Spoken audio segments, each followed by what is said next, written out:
Guy, look, the market showed a little sensitivity to this, right? You got a little bit of a whoosh down after the numbers. Banks actually took it on the chin. Mostly came back, though. So how do you put it in context?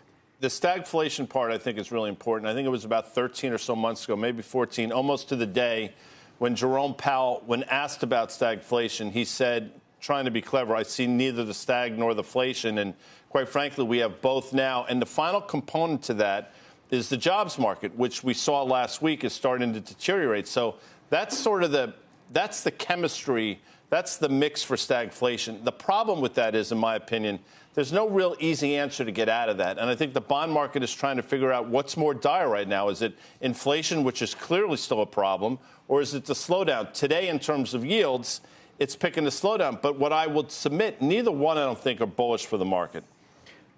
So what do you make of the market's ability to shrug it off today, then?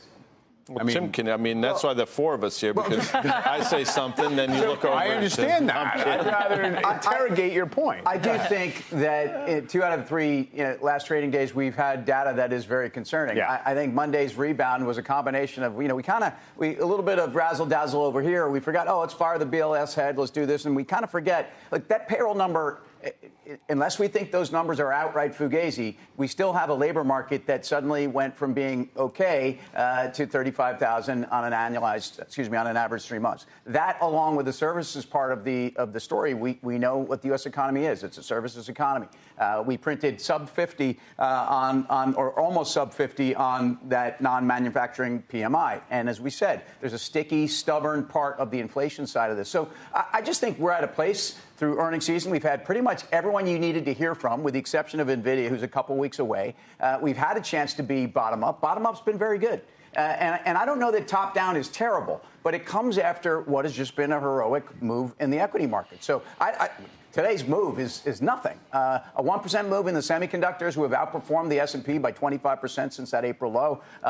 As Dan says, have at it, people. One thing is, I'll say, it's kind of grinding a little bit over the last week or so, right? We had that new high. We had a lot of new highs over the last couple of months. They seem kind of incremental, like just kind of moving. And then if you take stock of what happened, like in earnings season, I'm really hard pressed to see more than like a dozen stocks in the S&P 100 that really outperformed meaningfully to the upside. I don't mean the beats and the raises, that sort of thing. At least the stock market reaction to those. And, David Rosenberg, guy just calls him what? Rosie. He had a stat this morning, and I thought it was really interesting. Insiders at only 151 S&P 500 companies in July bought back their own stock, lowest level since 2018. 2018 was kind of a tough year. We started a trade war, at least the administration did, right? And we had growth scares. And when we had all that combined, then we had a 20% sell-off in the stock market in Q4. And so when I think about what's going on right now, the markets, you just asked this, Michael, they're not really appreciating a whole heck of a lot. But Rosie also added the one caveat that retail bought the dip, and retail continues to buy the dip, and retail bought the dip back in April, and they didn't sell. There's a lot of data that suggests that. So